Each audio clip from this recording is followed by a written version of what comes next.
Oi, estou aqui aguardando a entrada do nosso convidado aqui, Vinícius Miguel. Deixa eu ver aqui.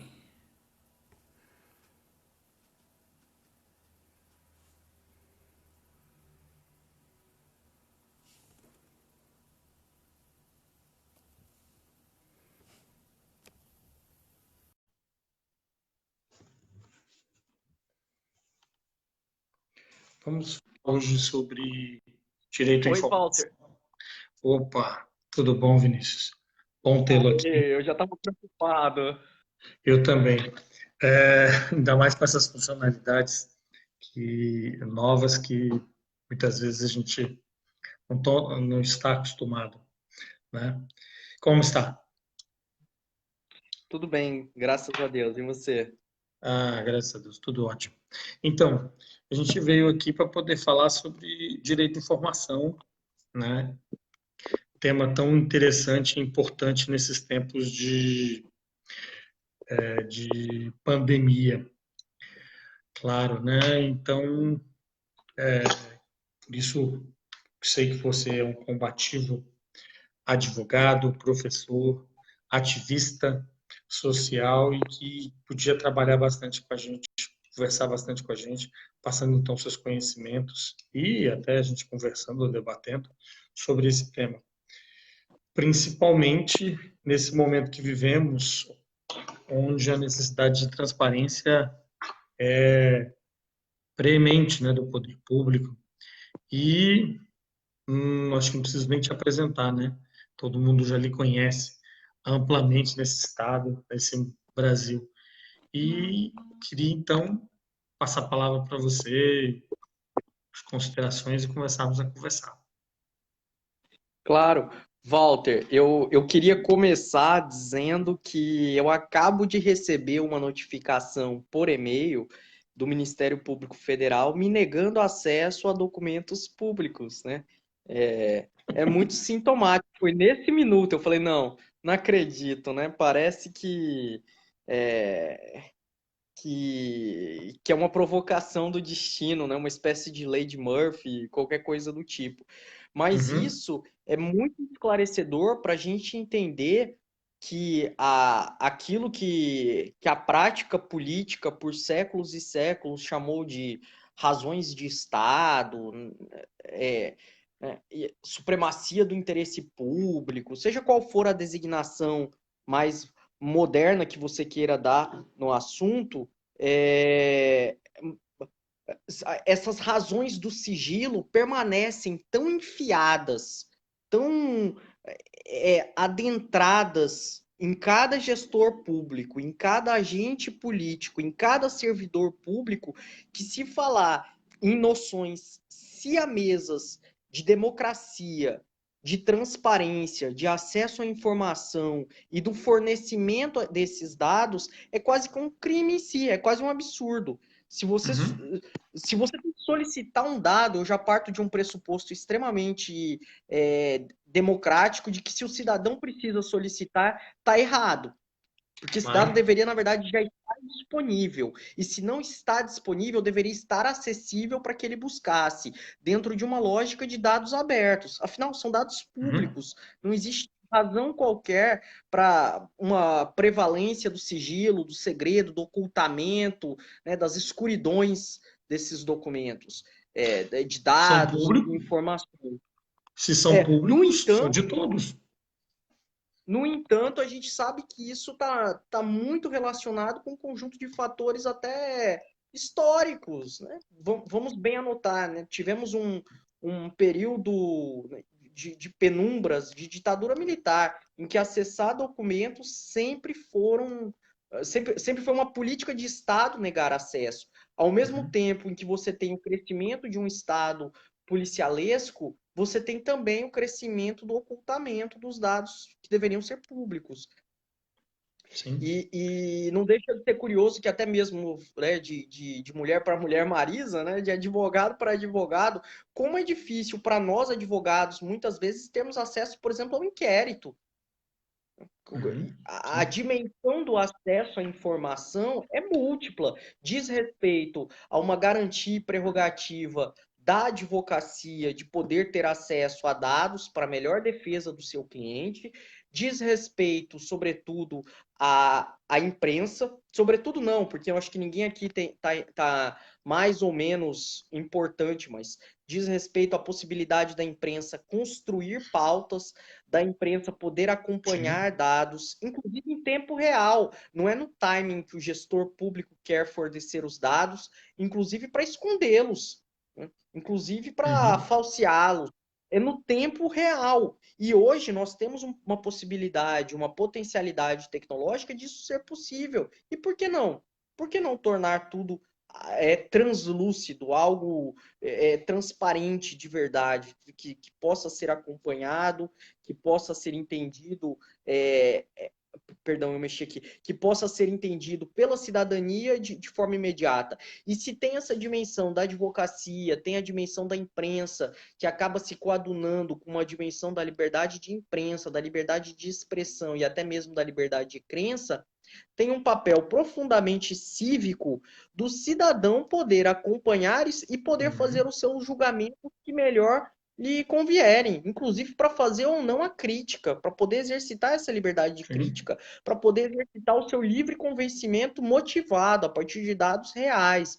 Olha, eu acredito nisso que o governador falou, ou nisso que o prefeito falou, porque eu tenho esses dados, né? E na razão Uhum, dele decidir, ele decidiu com isso aqui e que hoje não é a verdadeira prática, e que isso coloca muito em dúvida uma série de pressupostos do fazer político. E talvez essa minha fala esteja absolutamente tumultuada, porque vivemos com tantas coisas, com tantas dúvidas, tantos dilemas ao mesmo tempo, que é até difícil pensar, mas veja como em tempos de desinformação, de fake news em massa, de robôs disseminando mentiras, seja num contexto eleitoral ou pós-eleitoral, de milícias digitais supostamente ativistas, né? Porque a fake news geralmente é a notícia que você não gosta, aquela que te desagrada. Né? Isso à torta e à uhum, direita, à esquerda e à direita, né? Ao claro. macartismo de esquerda, ao fascismo escarado da ultradireita.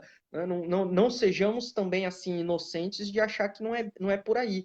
Mas como que em tempos de desinformação massiva, como que o acesso à informação e à transparência podem ser, se não a melhor, a única resposta possível.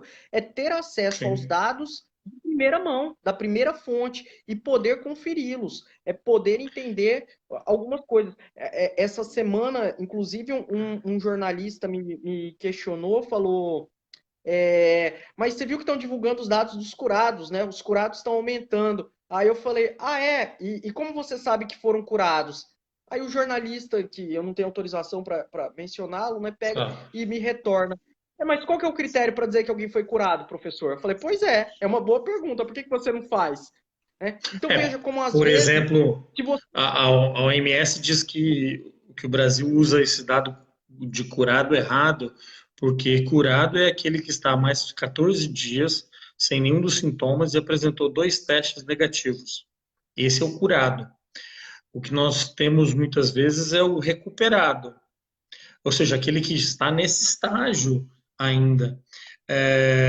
E, inclusive, há pouco tempo atrás, há poucos dias, o governo federal passou a usar esses dados, corretamente, de recuperados e não curados.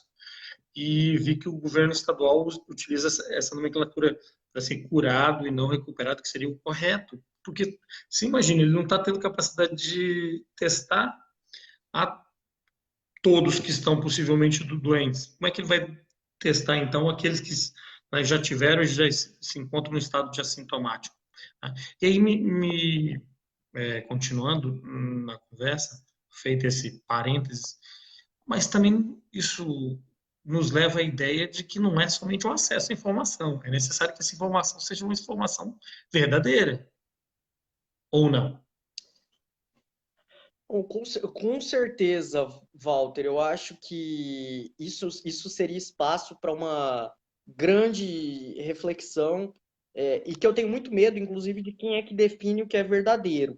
Por isso eu prefiro pensar numa lógica de acesso à informação e de transparência e que cada um possa, inclusive, fazer o seu julgamento do que vai dizer como verdadeiro, ou num extremo nietzschiano, né, em algum momento, que vai falar que não Uhum. existem fatos, o que existem são interpretações, quase que antecipando essas premissas hoje do pós-modernismo tão questionável, mas assim, Uhum.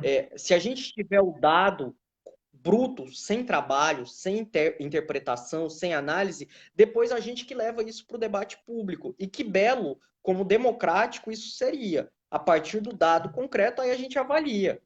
Né? Por exemplo, Uhum. aí o nosso exemplo dos curados é dizer, olha, a partir da, análise, da variável tempo decorrido após a confirmação, nós temos 100 casos hoje em Rondônia. Se Uhum. estão curados, não sabemos. O critério, né, conceitualmente, a terminologia para cura para a OMS é isso. Sim. Né? Agora, se a população, né, o Sindicato dos Médicos, o Conselho Regional de Medicina, de Enfermagem, de Farmácia, a Ordem dos Advogados quer discutir, bom, aí vamos de fato para esse debate, transformando a nossa sociedade numa grande praça pública, né, para o diálogo respeitoso, com Uhum. tolerância, dentro de premissas de diversidade, mas que a gente possa, então, a partir disso, ter negociações democráticas e republicanas. Mas, enfim, são questões extremamente emblemáticas que a gente está vivendo. E a verdade é que a pergunta dos três porquinhos, que é quem tem medo do lobo mau, a pergunta atual é quem tem medo da transparência. E a gente pode dar nome, Sim. sobrenome, CPF, SIAP, né, o número de registro na Verdade, administração né? pública federal. E é trágico isso. E é trágico como obter dados mínimos sem qualquer tipo de análise se tornou um verdadeiro trabalho de Hércules. Uhum. E você falava da dificuldade de acesso aos dados e que muitas vezes algumas pessoas, alguns órgãos ou até indivíduos públicos, claro, é, impedem ou dificultam esse acesso. Não parece muitas vezes uma ideia de uma coisa meio estamental, ou seja, a ideia de que eu sou Estado, né? Isso, claro, na ideia do público, né? De que esse indivíduo se sente Estado e que, portanto, eu não posso, como particular, como uma pessoa, simplesmente ter acesso. Né? Até porque eu vou poder fazer o que eu quiser com dado, inclusive política, contra ou a favor daquele que se encontra no governo. E me parece muitas vezes que é essa ideia de uma outra roupagem daquelas ideias estamentais. O Estado sou eu. Né? O dado é meu, parece. Né? Pelo menos assim, às vezes, me parece essa ideia. Não é? Ô, Walter, eu não tenho a menor dúvida. É quase que soberania, o soberano é quem pode decidir quem pode acessar os dados e quais dados podem ser acessados, dados e informações. Eu não tenho a menor dúvida disso. E que há um profundo uso político defensivo por parte daqueles que ocupam cargos no Estado, o Estado com E maiúsculo aqui, né? Uhum. A própria noção de poder público, de poder político. Uma vez que esses dados podem ser alvo de muitas coisas, podem ser alvo, vejamos lá, eu costumo atribuir o marco original do acesso à informação uma lei do período ditatorial, uma lei de 1965, que é a Lei de Ação Popular, que lá fala, ó, qualquer do povo pode solicitar qualquer dado. E o poder público tem que dar. Se não der, o cidadão pode entrar com a ação mesmo assim, e olha só, qualquer cidadão. Claro. Não é como a Lei de Ação Popular de 1992, que na minha leitura é muito mais restritiva a Lei de Ação Civil Pública que a Lei de Ação Popular. Né? Uma lei Uhum. pós-constitucional é mais restritiva. Por quê? Porque a Lei de Ação Civil Pública não é qualquer um que pode entrar. Você tem os Mas, legitimados. sim, mas também não foi porque o legislador constitucional acabou trazendo a ideia de um remédio constitucional só para isso? a ideia do habeas data? E, portanto, a gente precisa restringir uma coisa porque deixei um elemento só para isso. Me parece, né, que essa seria a Então, explicação. não sei. Não sei, isso eu estou fazendo essa reflexão num texto, né, um paper há algum tempo já, porque a lei de habeas data, ela, na minha leitura, ela é extremamente complexa. Por quê? Porque ela fortalece o direito do indivíduo de pedir dados, mas só dados sobre ele. Eu não posso sequer Ah, pedir sim, sim, sim. um fundamento na lei de habeas data, um dado sobre o interesse público, sobre o interesse coletivo, sobre o interesse ambiental, que, por exemplo, a lei de ação popular, como eu disse, de 65, já contemplava. Né? Ó, se teve um dano à moralidade, um dano ao erário, um dano ao patrimônio histórico, artístico, paisagístico, qualquer cidadão pode reivindicar. A lei do habeas data não, ela vai limitar. Você só pode dado pessoal a teu respeito. Uhum. Só, nada É. mais. Então acaba sendo restritivo. E a lei de habeas data foi progressista naquele tempo, mas ela sofreu uma profunda limitação que foi que o legislador não conseguiu passar uma sanção para quem descumpre o pedido. Então, Com certeza. se você pede uma informação com fundamento na lei de habeas data, não existe uma punição para o Estado não fornecer. Uhum. A lei de Sim. acesso à informação Ah, que sim. completou recentemente 8 anos, ela traz pesadas sanções para quem descumprir.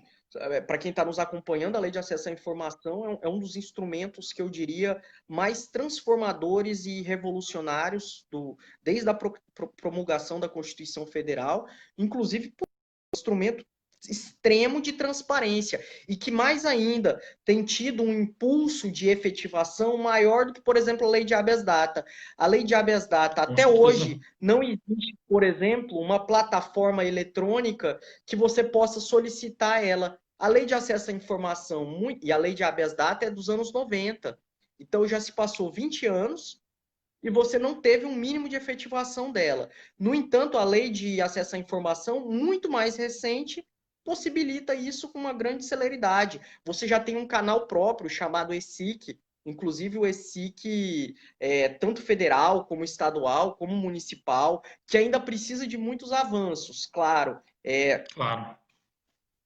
Muitos avanços mesmo. Inclusive é curioso, olha só, o que eu vou falar aqui, sem nenhuma leviandade, com todas as cautelas e vênias possíveis. A União Federal avançou muito mais na implementação do ESIC do que o próprio Ministério Público Federal e Estadual de Rondônia. Olha que curioso.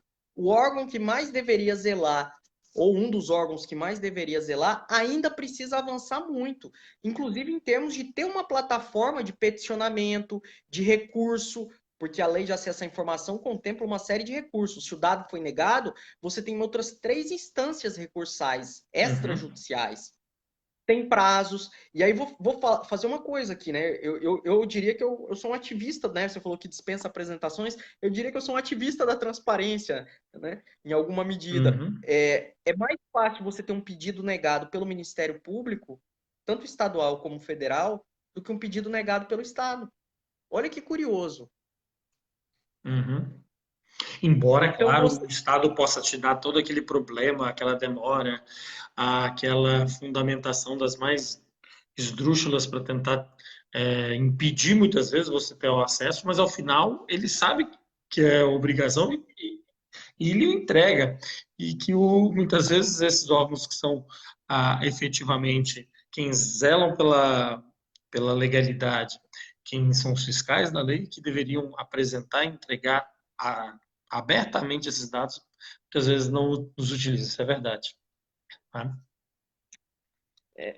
Mas a gente precisa avançar. E esse avanço se faz, sobretudo, com o diálogo, com a incidência política, inclusive com a sensibilização dos atores, é explicar para os gestores o que precisa ser feito, o que não precisa ser feito.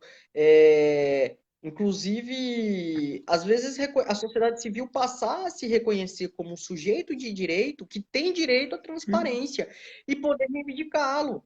É curioso, às vezes, que esse tipo de movimento ainda é muito incipiente, é muito raro. É claro que eu entendo, é complicado também, né? Você vai largar a tua vida pessoal, profissional, para começar a ficar, vou dedicar 5 horas da semana para ficar fazendo incidência política, para fazer reunião com gestores públicos, para mandar cartas, notas técnicas, fazer o convencimento. É difícil, é difícil. E a gente sabe que o Brasil, e particularmente a região norte, tem uma sociedade civil muito fragilizada. Uma sociedade Claro. civil desmobilizada, sem recursos, e aí uma coisa leva a outra. Vamos falar aqui seriamente, né? Quais dos nossos, das pessoas que estão acompanhando essa live, que já doaram para alguma entidade, né, que fosse R$ 10 para uma entidade da sociedade civil que faça o trabalho de defesa, ainda que tangencial, do tema de accountability, de, né, transparência, Uhum. de reforma de Estado. A gente sabe que é difícil isso. Qual partido político tem feito esse tipo de tema? Pouquíssimos. E aí colocar aqui, colocar minha mão no fogo, por exemplo.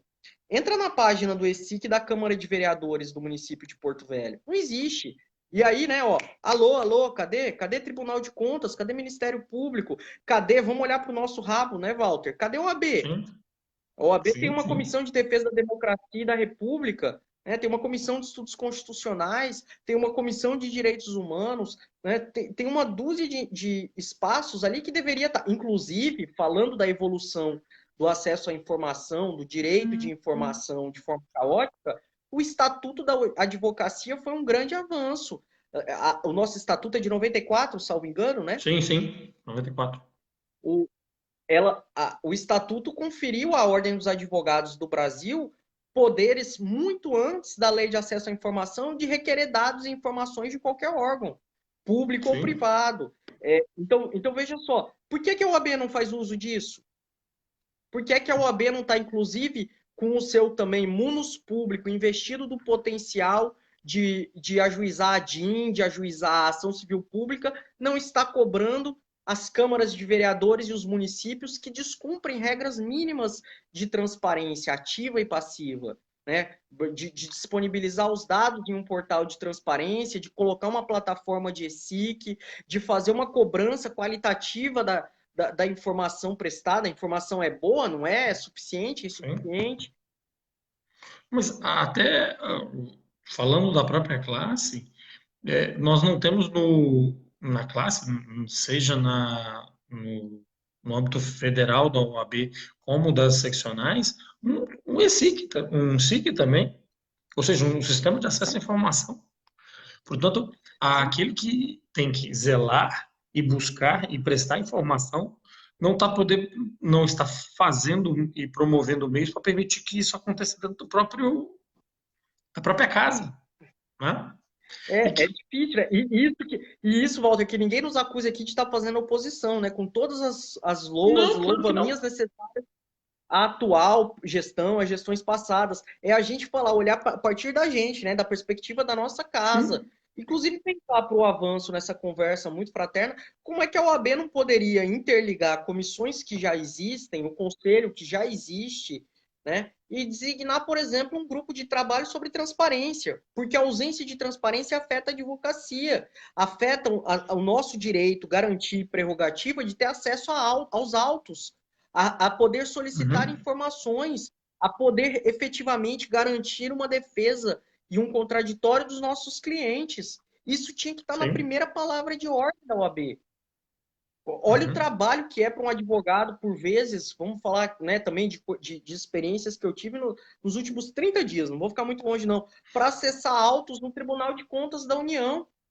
Eu cheguei ao absurdo, eu acabei de relatar o caso do Ministério Público Federal. Eu cheguei ao absurdo de um caso do Tribunal de Contas da União, que eu encaminhei na forma regimental uma denúncia, né, uma representação de supostas ilegalidades, irregularidades, assinei como advogado, pugnei por ser intimado para fazer a sustentação oral. O Tribunal de Contas, perdão, o Tribunal de Contas da União me negou o direito de acompanhar os autos da denúncia que eu formulei. Olha o absurdo. Não, está em sigilo. Como assim sigilo? né? Eu sou o comunicante da irregularidade, eu estou agindo em nome próprio como advogado. Além de estar negando acesso a um cidadão, está negando acesso a um advogado, né? Que eu Uhum. poderia estar representando um terceiro, né? Então, é um absurdo. Isso é corriqueiro, isso é comum. E a advocacia ainda precisa se conscientizar disso. Se não, é melhor pegar e perguntar, ó, qual que é o primeiro voo internacional e vamos embora, vamos para outro lugar, né? Uhum. Ou, como dizia o Raul Seixas, ou ser um moço do disco voador, né? Me leve. Verdade, né? E outra coisa bastante importante de se dizer e lembrar é que a gente está falando de um direito humano, né? E que é um direito humano do, do indivíduo ou de um grupo de indivíduos ou das instituições que eles fazem parte de ter acesso a informações, né? E que isso vem do ordenamento jurídico internacional e que depois o ordenamento jurídico pátrio, a Constituição estabeleceu, precisa entregar, mas mesmo assim, passados 32 anos da Constituição, quase, a gente não tem a efetiva aplicação. Né? É, como você já bem Ô, disse, eu não precisava pedir. Né? ô, Walter, você falou uma coisa que me deu aqui um start, né, mental. É curioso quando a gente fala em uma linha do tempo evolutiva, né, de direitos, e aí a gente pensa em direito humano, como você colocou, o direito de petição antecede as cartas de direitos, né? As cartas de direitos humanos, Uhum. de direitos Sim, sim. fundamentais, é do século XVI e XVII. As cartas do Right of Petition são do século XI, século XII, século XIII, Sim. inclusive de direito de pedir que tem aí. Nunca tinha olhado por isso. O importante desse diálogo foi ter feito o olhar sobre isso, né? Então, Uhum. isso como o direito de pedir antecede, inclusive, um direito a qualquer outra coisa. Sim, com certeza. Essa grande dificuldade parece da gente isso, embora isso seja devidamente estabelecido, o Estado deve se pautar nessa perspectiva e, e ele não faz. E note que a gente não está reclamando aqui em nenhum momento, pelo menos não me lembro até agora, falar de direito à informação com relação ao privado, que é também, é, da mesma forma, permissível e possível. Nós estamos falando aqui, até agora, de direito com relação a órgãos públicos, a entes públicos, que isso deveria Sim, ser premente. Né? sim. Inclusive, você falou isso, eu lembrei aqui, eu vi as perguntas, tem uma série dos comentários aqui, tem uma série de sugestões, de pontos aqui que as pessoas estão levantando, mas eu lembrei um dessa natureza estranha, essa natureza peculiar de documentos privados, que são, por exemplo, documentos médicos, médicos laboratoriais, médicos hospitalares, né, que têm uma natureza muito peculiar e que são sempre objeto de discussão. Inclusive, até onde saber se você pode ou não negar um dado ao próprio paciente, ou à família do paciente, no caso, por exemplo, em que ele esteja inconsciente, incomunicável, mas que quando a gente leva isso para o poder público, a lei de acesso à informação é muito clara. Não pode ser negado o acesso a informações de um cidadão se isso versar sobre uma violação de um direito humano ou um direito fundamental. E nem se esse pedido for para sustentar uma defesa de direitos. Por exemplo, se você vai usar aquela informação para judicializar ou defender um direito de forma extrajudicial. Do entanto, a gente sabe que a prática comum é a negativa de prontuário médico, a negativa do acesso a resultados laboratoriais por parte de um cidadão. Então, Uhum. são temas extremamente candentes que a todo tempo emergem e que a gente sequer percebe da importância deles. E aí, conversando contigo, Walter, estou adorando essa prosa. Eu já pensei aqui no seu irmão, meu xará, para a gente discutir quais são as consequências processuais da negativa Sim. do acesso à informação, porque o Código de Processo Civil sempre conteve a fórmula da presunção de veracidade contra aquele que negou o documento. Por exemplo, se o Walter Uhum. Gustavo tem um documento, o Vinícius fala ele que tem um documento e eu quero, e o Walter se recusa a apresentar, presume-se verdadeiro aquilo que eu aleguei. Então, Sim. é muito interessante a gente pensar nesse tipo de coisa. Mas quando a gente fala, às vezes, no poder público, aí se vem cheio de torções argumentativas e principiológicas para falar: não, pera, tudo bem, o poder público está errado, deveria ter dado o documento, mas não deu, não é por isso que a gente pode presumir que é verdadeiro. Pera aí, né? Então, Uhum. é muito curioso esse tipo de evolução. Quando, de novo, voltando à lei de acesso à informação, é claríssima, negou a informação dizendo que o dado está extraviado, está desaparecido, não foi encontrado, o poder público tem o dever de instaurar uma sindicância para localizar o documento e mais, para apurar a responsabilidade de quem foi que extraviou. Afinal, se o documento, Claro. dado a informação existia, tem que aparecer. E mais, estabelece a lei de acesso à informação aquilo que a lei do habeas data não conseguiu fazer, que é a punição para o servidor público, que inclusive retarda, não fornece ou fornece equivocadamente, né? Fornece um dado errado, diferente daquele solicitado, podendo ser tipificado como uma penalidade administrativa cuja pena mínima seria a suspensão, mas também incorrendo numa ilegalidade de improbidade administrativa. Então, veja só, negar o acesso à Uhum. informação pode significar uma sanção muito grave da lei de improbidade, que resulta até em você perder o cargo público, em você ficar Sim. inelegível, em ficar proibido de contratar com o poder público, em ser multado. Então, veja, são sanções piores, talvez, até do que uma lesão corporal. É pior eu negar um documento do que eu bater no Walter e entregar o documento para ele. Uhum. Sim, com certeza.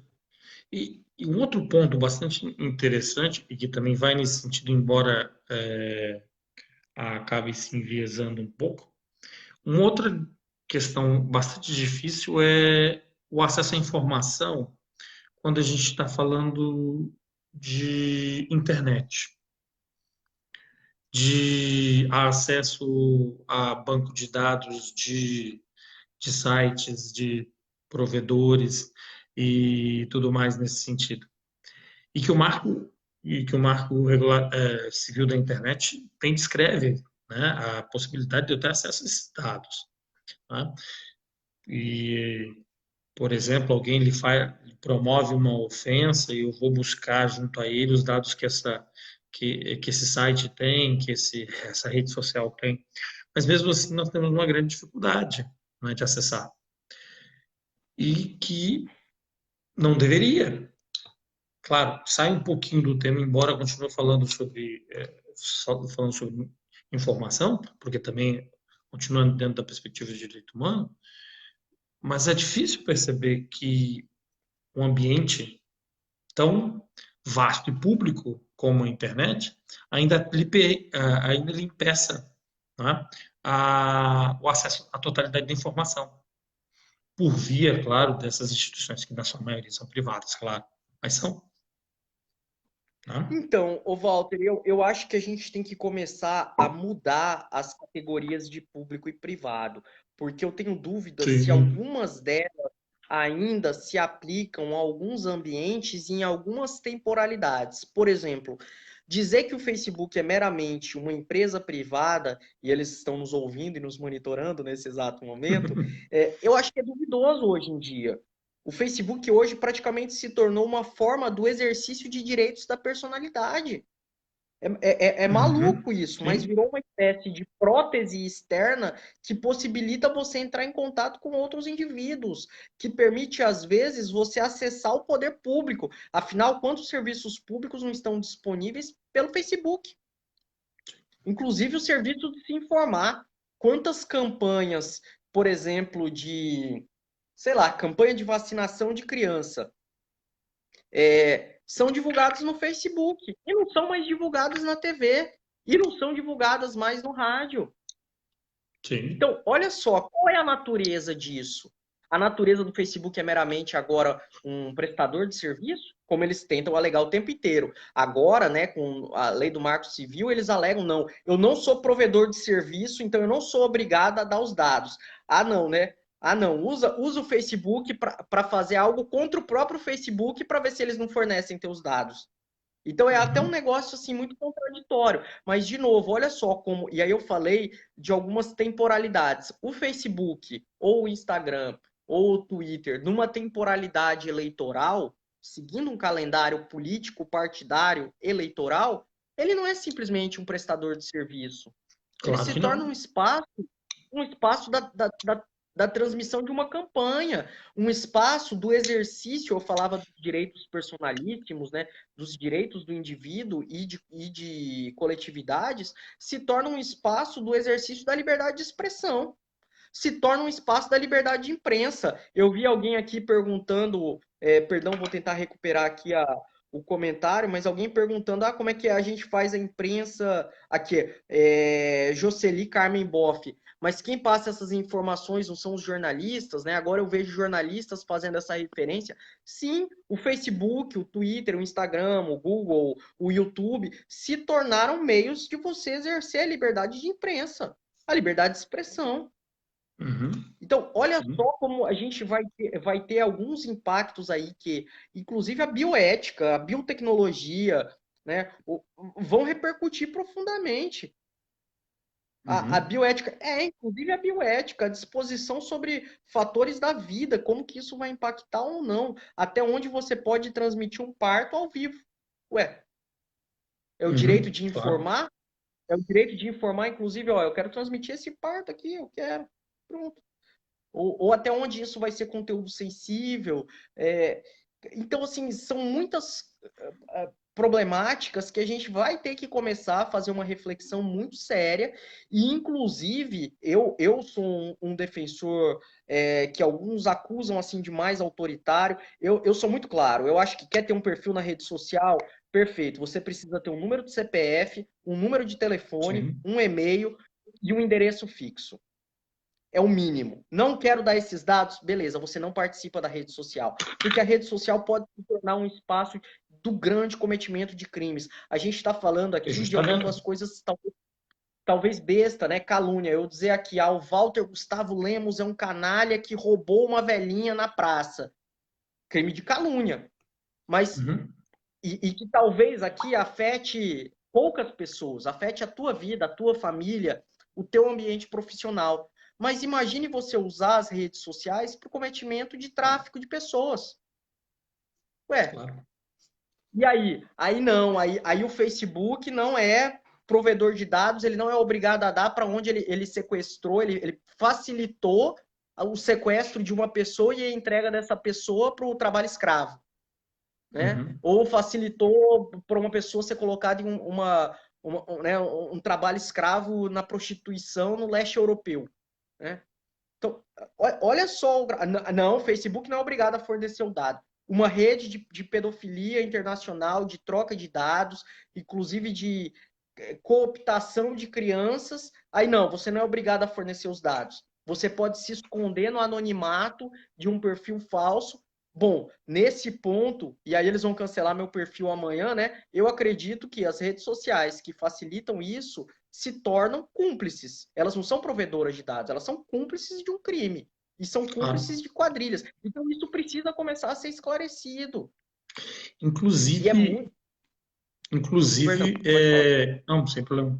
Inclusive, é uma discussão que se iniciou a partir do caso Cambridge Analytica, né? Da questão da eleição do Brexit, do Trump, né? Nos Estados Unidos, de é necessário perceber que esse ambiente aqui não é mais possível se chamá-lo somente de privado, e porque ele influi diretamente na vida das pessoas. E, portanto, se eu posso me apropriar de dados que aqui se encontram de qualquer um, é, e eu não posso me valer de um anonimato, de uma conta falsa, por exemplo, para poder fazer política ou fazer uma guerra ideológica de calúnias e difamações contra pessoas públicas, ou mesmo privadas, mas nas pessoas públicas tem uma questão muito interessante da questão da busca da ação pública, né? E, portanto, vai ser afetada diretamente.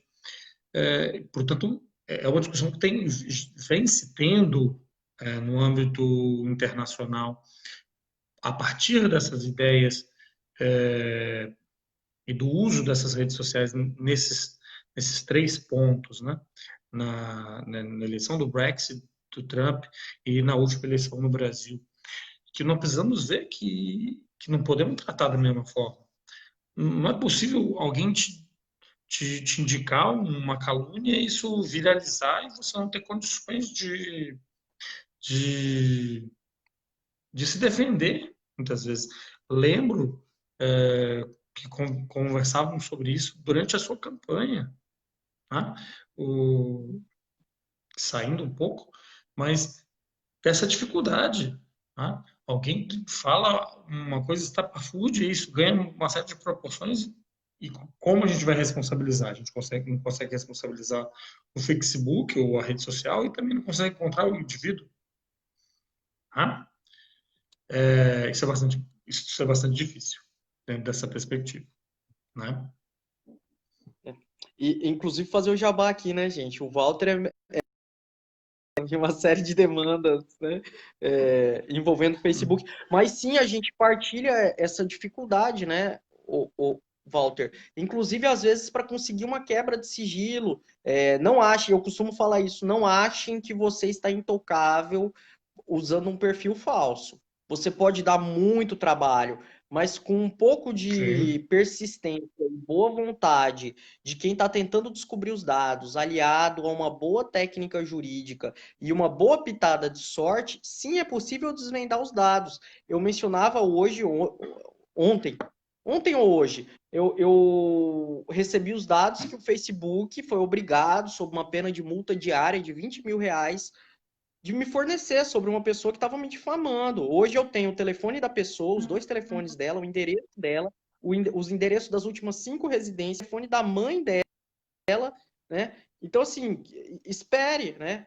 O amiguinho que, inclusive, escondeu e depois que descobriu que eu tinha pedido judicialmente isso, tentou se esconder deletando a rede social, vai receber intimação, já já. Tá chegando, né, Sim. oficial. Então, assim, não achem que é possível se esconder, se ocultar. Agora, o que é preciso é que, sim, as redes sociais compreendam a profunda responsabilidade delas no contexto da destruição de honras, do assassinato de reputações, do ataque à dignidade humana de várias pessoas, de várias coletividades, porque a gente está falando, às vezes, aqui, a gente lembra do caso interpares, né, entre indivíduos, Sim. mas às vezes a gente poderia estar fazendo aqui uma live para estar fazendo um discurso de ódio, sei lá, antissemita.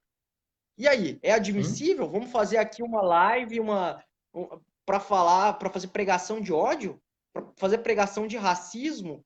E aí o Uhum. Facebook, o Twitter, o Instagram, seja lá o que for, vai nos dar guarida, vai nos dar proteção para isso? Gente, não Claro pode. que não. Não é mais aceitável esse tipo de coisa. E, inclusive, os legisladores precisam, isso é uma coisa que a gente tem que dividir as responsabilidades, os legisladores precisam claramente reforçar o tecido normativo para evitar isso. Da ideia O da, judiciário. da, da ideia do paradoxo da tolerância. Não podemos tolerar intolerantes, né? Como o Popper vai dizer, se ele se utiliza da democracia para, a partir da democracia, promover discursos que são contra a democracia, que ofendem as bases democráticas e as bases é, jurídicas que sustentam a liberdade de cada um, ele não tem direito de falar, não é? Não é porque eu tenho liberdade de expressão que eu posso falar tudo. Discurso de ódio, mentira, crime contra a honra, não são liberdades de expressão. Isso precisa ficar bem claro, né? E que parece que não se... E eu sempre lanço um desafio para quem tem essa posição que parece ser mais combativa nas liberdades individuais, de falar, não, você está falando de censura. Falo, beleza, perfeito, vamos fazer aqui um contrato que você me autoriza a exercer da forma mais irrestrita e absoluta a minha liberdade de expressão, com esse mesmo significado. E eu vou passar 10 dias publicando nas redes sociais de que você é um assaltante, que estupra crianças e que assassinou pessoas em rituais, né, de bruxaria. Aí eu quero ver se a pessoa também acha que isso é liberdade de expressão, para ver como uma postagem desse tipo, por mais absurda, infundada e sem provas, cola, destrói a reputação de uma pessoa. Sim. Aliás, a gente já teve casos, né? Uma senhora chamada Maria Jesus de José, salvo engano, esse era o nome dela, que foi linchada no Guarujá, em São Paulo, por conta de uma fake news, de que ela seria Sim. responsável por rituais Alguém até satânicos. colocou aqui, colocou o nome dele, Fabiana Maria de Jesus, né? Acho que é essa Pronto. o caso. A Jéssica, isso, Jéssica, tudo bem? Uhum. Exatamente. Como a consequência de um discurso que a gente imagina que é proferido aqui nas redes e que, portanto, eu não vou ter o alcance, que eu estou protegido e que isso nunca vai me ferir ou ferir ninguém, mas que eu só vou acabar com a reputação dela, também causa não só a destruição da ideia de dignidade do indivíduo, mas pode causar, inclusive, no caso em específico, a própria morte. E a gente tem visto isso. Né? É. E, e, de novo, eu chamo a atenção como que isso pode ser um discurso não somente contra indivíduos, né? Que parece que é menor. Não é menor afetar um indivíduo, não, mas grupos Não. vulneráveis, grupos em situação de minoridade, de vulnerabilidade, de uma minoridade numérica, né? Você pode gerar estragos enormes, espalhar, por exemplo, que sei lá, eu não sei, né, que os ciganos estão raptando crianças. Você pode levar, né, que era um boato comum na Idade Média. Você pode levar a linchamentos, você pode Uhum. levar a destruição de um povo inteiro. Né? Sim. Veja o absurdo. É, A Jéssica também fez uma pergunta aqui que eu acabei de ver, que é sobre a lei de fake news. Eu tenho uma opinião muito pessimista sobre ela. A leitura que eu faço é que ela foi de uma atecnia, assim, uma falta de conhecimento político e jurídico sem tamanho, porque ela só serve para penalizar alguém que faça uma denúncia falsa e que essa denúncia leve à instauração de um procedimento investigativo eleitoral. Sim. Então, se eu espalhar que, sei lá, o Walter Gustavo, que é candidato, sei lá, tá aqui o contexto. Walter Gustavo Lemos é pré-candidato a prefeito em, sei lá, em Candeias do Jamari. Vamos lá, te lançamos Uhum. pré-candidato. E eu falo que você está sequestrando e assassinando crianças em rituais de bruxaria, isso não seria considerado o fato da lei de fake news. Mas tem um efeito eleitoral imediato. É claro que tem um efeito Claro. eleitoral absurdo, né? E aí, Sim. nesse contexto que vivemos de pandemia, de isolamento social e de um crescimento da importância das redes sociais e da internet, as nossas instituições não estão nem um pouco preparadas para lidar com isso. Verdade. Uhum. Falamos aqui do Ministério Público, da OAB, do Estado, nas suas mais variadas casas. Ninguém está preparado. E quem deveria estar ainda mais preparado, como a gente estava falando, Facebook, Twitter, Instagram, todos, também não estão. Ou não querem estar, que é outro problema mais grave ainda. Ou seja, se aproveitam desta cadeia de desinformação para também angariar, né, de alguma forma, rentabilidades. Não é? Não tem como permitir que isso continue acontecendo. Né? E, Agora, portanto, isso que você falou de rentabilidade é muito importante destacar, né, Walter? As empresas uhum, lucram com isso. Em uma das ações contra o Facebook, eu falei, olha, eu não sou só um usuário, eu sou também um consumidor, né? Eu já apliquei, como chama, anúncio, patrocínio de anúncio, de postagem, no próprio Facebook. Eles lucram com isso. Eles lucram com a difamação, eles lucram com a destruição de reputações, eles lucram com os cliques. Então é por isso que é preciso que o poder público regulamente a questão, inclusive numa perspectiva de penalizar financeiramente as instituições. Olha, tudo bem, você não lucrou com isso? Então agora você vai pagar o equivalente a 10 dias, 20 dias do teu lucro em multa. Uhum. Né? Vão criar um Sim. fundo de reparação às vítimas, né, do bullying Do... cometido na internet. Porque são os múltiplos campos que a gente está falando que as redes sociais acabam afetando e a gente pensando aqui em informação de uma forma muito ampla, né? Uhum. Sim. E acho importante, principalmente, pensar de forma mais ampla, embora começamos pensando de forma mais restrita a informação pública, mas precisamos pensar a informação de forma mais ampla, para garantir que todos tenhamos acesso a uma informação e que seja de qualidade. Claro, que esse indivíduo possa, então, recepcionar essa informação e, a partir disso, fazer o que quiser com ela, a partir de suas compreensões. Mas ele precisa receber uma informação que seja ausente de. Primeiro que ele precisa receber, depois ela precisa ser ausência de vício. Né? E, portanto, essa grande dificuldade. Né? E assim está difícil. Mas, ai, ai. Mas eu acredito que a gente já pode se aproximar para o final, né? Até porque eu não queria gastar todo o teu tempo num sábado, numa sexta-feira à noite, né?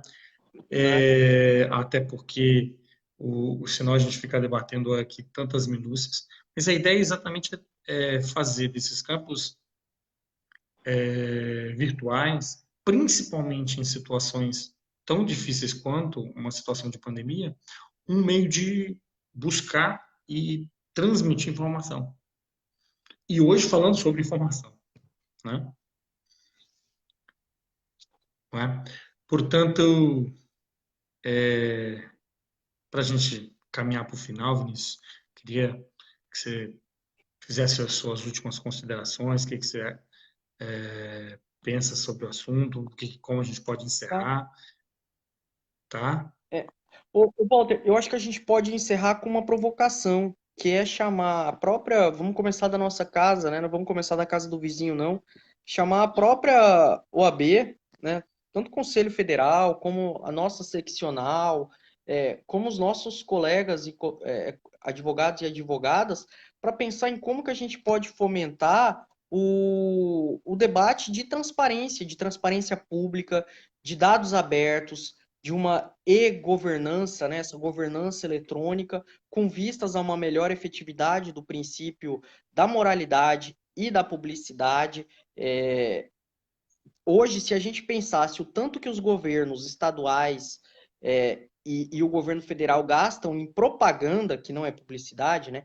Gastam em propaganda. Se eles gastassem em um preceito de publicidade e transparência, a gente já poderia ter condições de ter um controle social e um controle externo muito mais efetivo dos gastos Uhum, públicos, do processo decisório, e a gente poderia ter plenas condições de um exercício de uma boa governabilidade apoiada em princípios democráticos e republicanos. Então, uhum, conclamar a advocacia a abrir essa frente de controle social, de participação, de fiscalização e de reivindicação, entendendo como isso parte do próprio processo democrático para um ganho qualitativo, a gente poder verificar como é que a tomada de decisão é feita, por que é feita, em que tempo uhum, que é feito, e, quem sabe, assim, melhorar o estado das coisas, rompendo essa lógica do segredo, do sigilo, do ocultamento, das penumbras, e falar, né, no sol democrático,